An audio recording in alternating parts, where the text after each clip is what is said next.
akan mendiskusikan materi kami tentang jenis-jenis media pembelajaran. Baik, untuk materi pertama, saya silakan.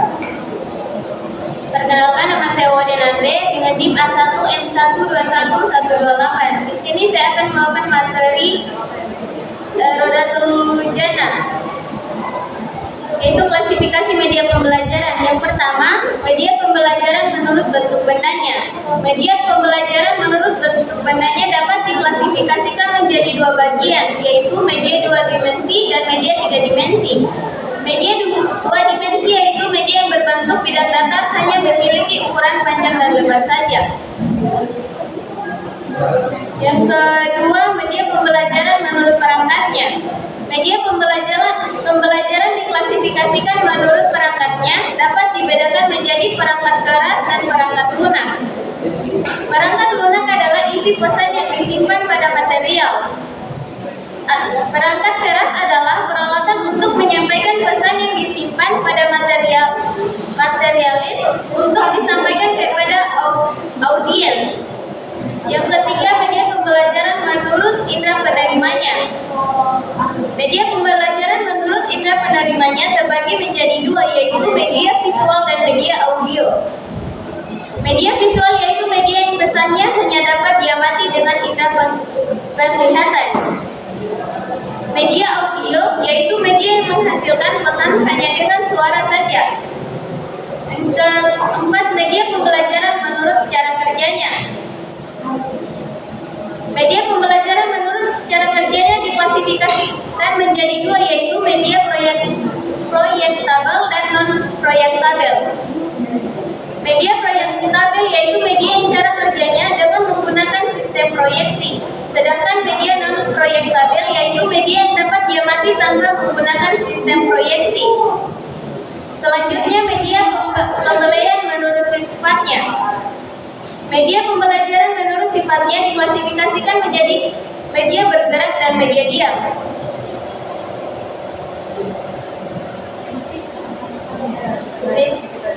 Media yang dapat bergerak yaitu media yang dapat menghasilkan pesan atau gambar yang dapat bergerak.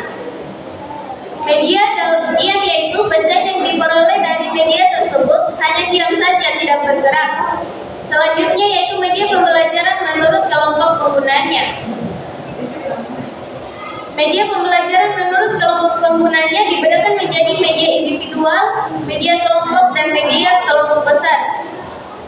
Media individual yaitu media tersebut hanya dapat digunakan secara perorangan atau individu. Media kelompok artinya media tersebut dapat digunakan secara perorangan juga dapat digunakan secara kelompok. Media kelompok besar yaitu media tersebut dapat digunakan oleh kelompok massa yang lebih besar. Media pembelajaran dapat memenuhi tiga fungsi utama apabila media itu digunakan untuk perorangan. Media grafis, salah satu media pembelajaran dua dimensi atau media grafis yang sering digunakan. Yang pertama yaitu fungsi media grafis, yang kedua kelebihan media grafis, ketiga keterbatasan media grafis, selanjutnya macam-macam jenis media grafis.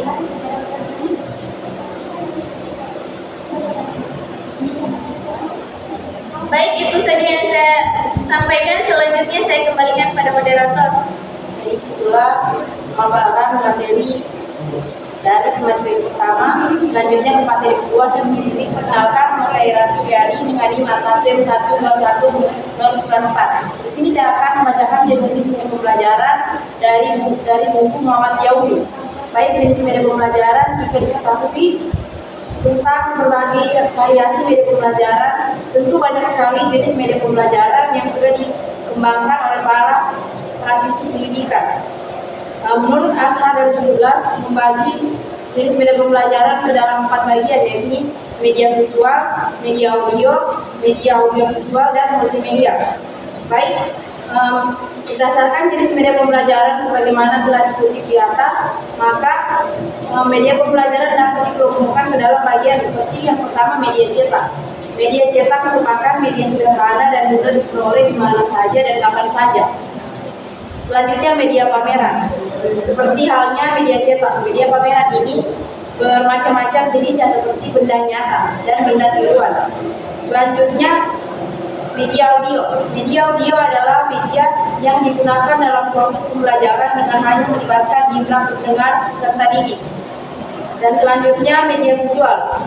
Secara garis besar, media visual dapat dibagi menjadi dua komponen, yaitu media visual yang non-project dan project. Selanjutnya, media video.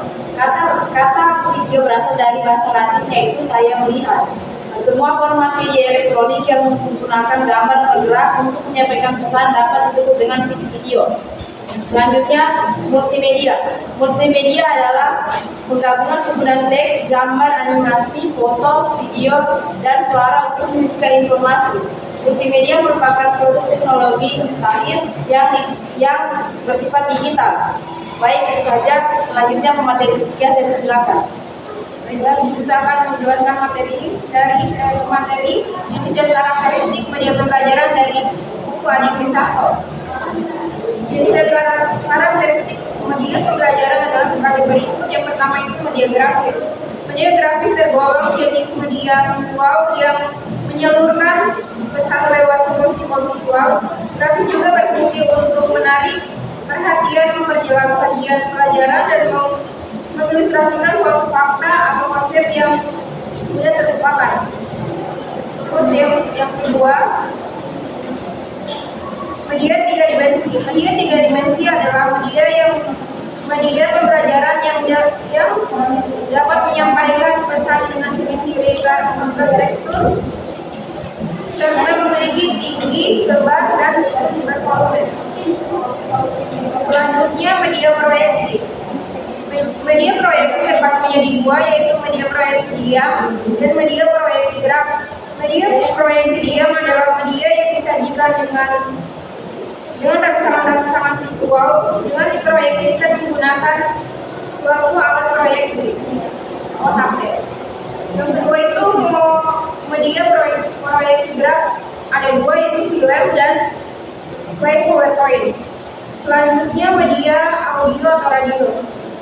Media audio adalah media yang mengandung pesan dalam bentuk auditif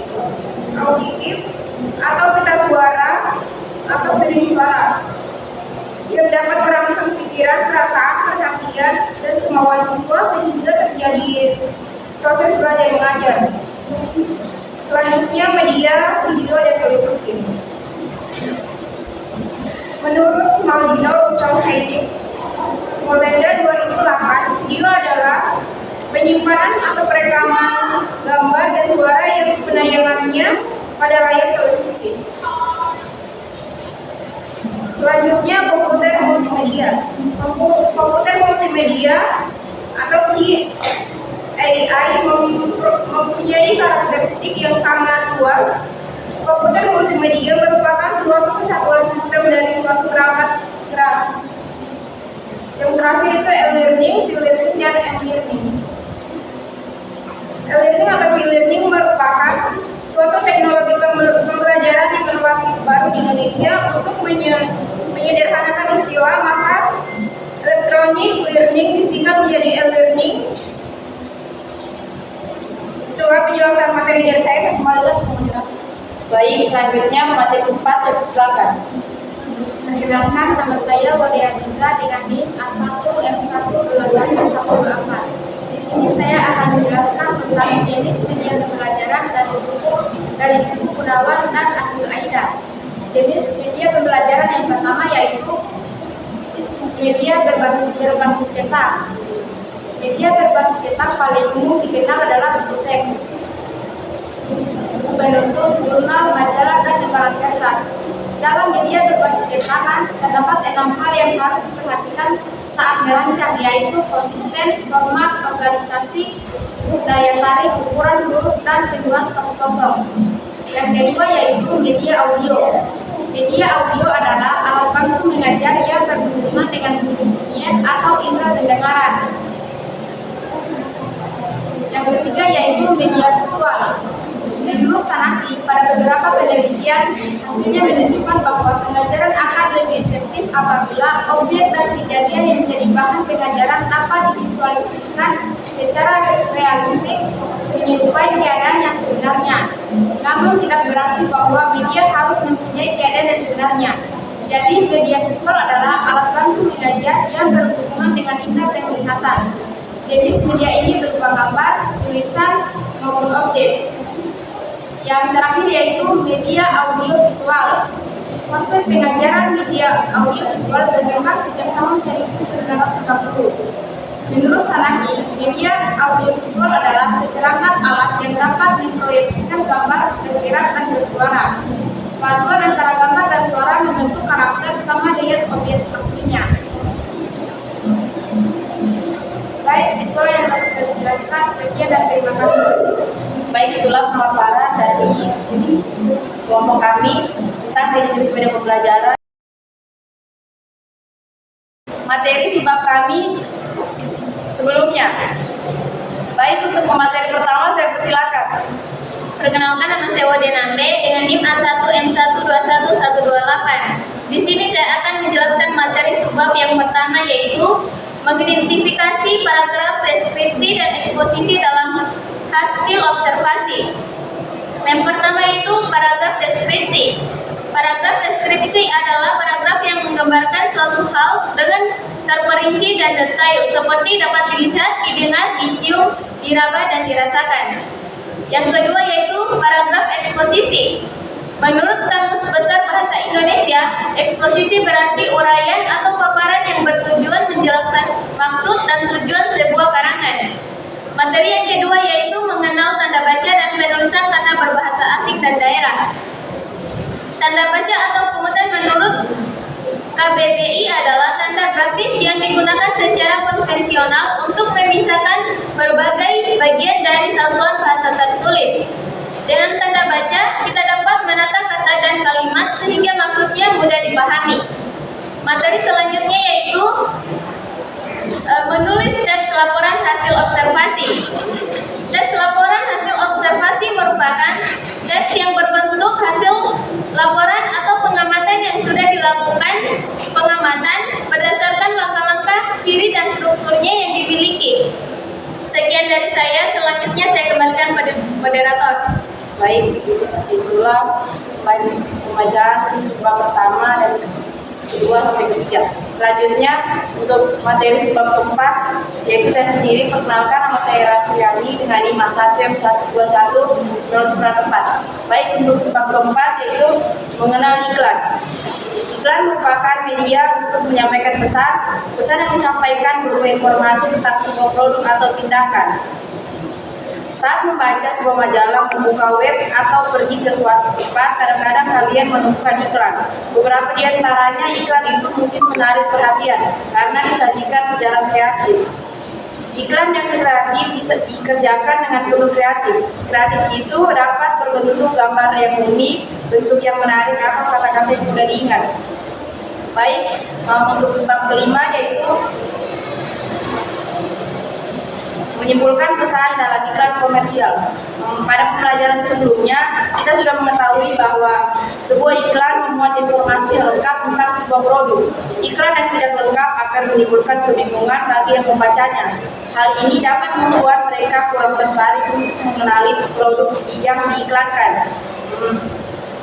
Untuk mengenali pesan iklan komersial, kalian dapat menonton televisi atau membaca koran. Kalian mungkin akan menemukan iklan. Menurut KBBI, iklan adalah pemberitahuan kepada halayak mengenai barang atau jasa yang dijual. Selanjutnya, materi subbab ke-6 yaitu menyimpulkan pesan iklan non komersial. Dalam kehidupan sehari-hari kita tidak hanya menemukan iklan komersial saja, tetapi juga iklan non komersial. Iklan non komersial adalah iklan yang tidak berhubungan dengan niaga atau perdagangan. Contohnya iklan layanan masyarakat, sosial dan budaya. Baik, itu saja. Selanjutnya untuk materi subbab ke-7 dan ke-8, saya silakan. Perkenalkan, nama saya Nikola Sari dengan NIM A1N121117. Baiklah, di sini saya akan melanjutkan materi subbab ke-7, yaitu menulis slogan. Menurut Besar Bahasa Indonesia. Slogan memiliki dua arti, yaitu yang pertama, perkataan atau kalimat pendek yang menarik atau mencolok dan mudah diingat untuk memberitahukan atau mengiklankan sesuatu, seperti solo berseri atau bersih, sehat, indah, dan rapi. Yang kedua itu pemberitahuan yang disampaikan melalui kalimat pendek dan mudah diingat untuk menjelaskan tujuan suatu ideologi, golongan, organisasi, partai politik, dan sebagainya. Jadi slogan ini memiliki pengertian yang cukup luas cakupannya. Contoh slogan dalam sebuah iklan yaitu orang bijak, taat pajak, kerja keras adalah energi kita, menyelesaikan masalah tanpa masalah. Selanjutnya materi ke-8 yaitu membuat poster. Dalam mengenal poster, sebuah iklan kadang ditampilkan dalam bentuk poster. Poster adalah plakat yang dipasang di tempat umum berupa pengumuman atau iklan. Kita dapat menemukan contoh poster yang ditempel di terminal, stasiun, dan tempat-tempat umum lainnya. Ukuran poster bervariasi, ada yang kecil dan ada yang besar. Informasi yang disampaikan poster pun beragam, seperti poster pameran hasil pertanian dan festival musik sekolah. Demikian dari saya kembalikan ke moderator. Baik, selanjutnya untuk subbab ke-9 dan 10 saya persilakan. Perkenalkan, nama saya Muli Arita dengan NIM A1M1211124. Baik, untuk subbab terakhir atau yang ke-10 yaitu membuat iklan. Untuk membuat iklan yang efektif, seorang pembuat iklan terlebih dahulu harus memiliki pengetahuan tentang produknya dan konsumen atau pihak sasaran produk tersebut. Membuat iklan bisa dilakukan terlebih dahulu agar iklan yang dibuat tepat sasaran. Iklan yang dibuat berdasarkan riset biasanya berhasil menarik perhatian masyarakat. Selanjutnya langkah membuat iklan. Yang pertama, kenali keunggulan produk yang akan dilakukan. Yang kedua, tentukan konsumen produk iklan. Saat hendak mengenalkan sebuah produk, kalian harus menggunakan bahasa yang mudah dimengerti konsumen. Rancangan kalimat-kalimat iklan kalian sesuai dengan konsumen yang dituju. Yang ketiga, tentukan unsur-unsur yang ada dalam iklan kalian. Sebuah iklan memiliki 4 unsur, yaitu tulisan, gambar, suara, dan gerak. Jika kalian membuat iklan cetak, iklan kalian hanya terdiri atas tulisan, gambar, atau kombinasi keduanya. Tentukan kalimat dan gambar yang akan digunakan dalam iklan kalian. Yang keempat, tentukan pesan yang hendak kalian tampilkan pada iklan. Setiap iklan mengandung sebuah pesan. Iklan kios sayur Pak Jai yang ada di pelajaran sebelumnya mengandung pesan bahwa kios tersebut hanya menjual sayur segar yang murah. Iklan toko bibit, buah dan sayur panen abadi mengandung pesan bahwa toko tersebut hanya menjual bibit unggul yang menghasilkan produk panen berlimpah. Pesan itu ditampilkan melalui kata dan gambar. Sebelum membuat iklan, tentukan terlebih dahulu pesan yang hendak kalian sampaikan. Selanjutnya, menuliskan kalimat persuasif dan imperatif dalam gambar iklan. Sebuah iklan biasanya menggunakan kalimat imperatif dan persuasif. Menurut Kamus Besar Bahasa Indonesia, kalimat imperatif adalah kalimat yang menyatakan larangan atau keharusan melaksanakan perbuatan. Sedangkan kalimat persuasif adalah kalimat yang bersifat membujuk secara halus supaya orang yang dibujuk menjadi yakin. Kalimat imperatif larangan atau keharusan melaksanakan perbuatan. Ciri-ciri: yang pertama, subjek, tokoh atau pelaku dihilangkan. Yang kedua, menggunakan kalimat penegasan, permintaan, ajakan, harapan, larangan, dan kalimat halus. Yang ketiga, diakhiri dengan tanda seru atau tanda tanya. Yang keempat, jika diucapkan kalimat imperatif menggunakan intonasi tinggi. Contoh kalimat imperatif di dalam iklan. Yang pertama, pakailah masker. Yang kedua, buanglah sampah pada tempatnya. Selanjutnya, kalimat persuasif membujuk secara halus untuk meyakinkan. Ciri-ciri: yang pertama, mempengaruhi pembaca, pendengar, dan penonton. Yang kedua, menggunakan pilihan kata yang menarik dan menyentuh hati. Yang ketiga, menggunakan bahasa yang santun, singkat, padat, dan jelas. Yang keempat, menggunakan kata-kata ajakan, larangan, atau peringatan yang halus seperti ayo, mari, segera, dan bergabunglah. Contoh kalimat persuasif di dalam iklan yaitu mari menjaga lingkungan agar tetap bersih. Yang kedua, ayo disiplin menjaga kesehatan. Baiklah, itulah yang dapat saya sampaikan. Saya kembalikan kepada moderator. Baik, terima kasih. Itulah pemaparan materi dari kelompok 4. Kurang lebihnya mohon dimaafkan. Wabillahi taufiq wal hidayah. Wassalamualaikum warahmatullahi wabarakatuh. Waalaikumsalam warahmatullahi wabarakatuh.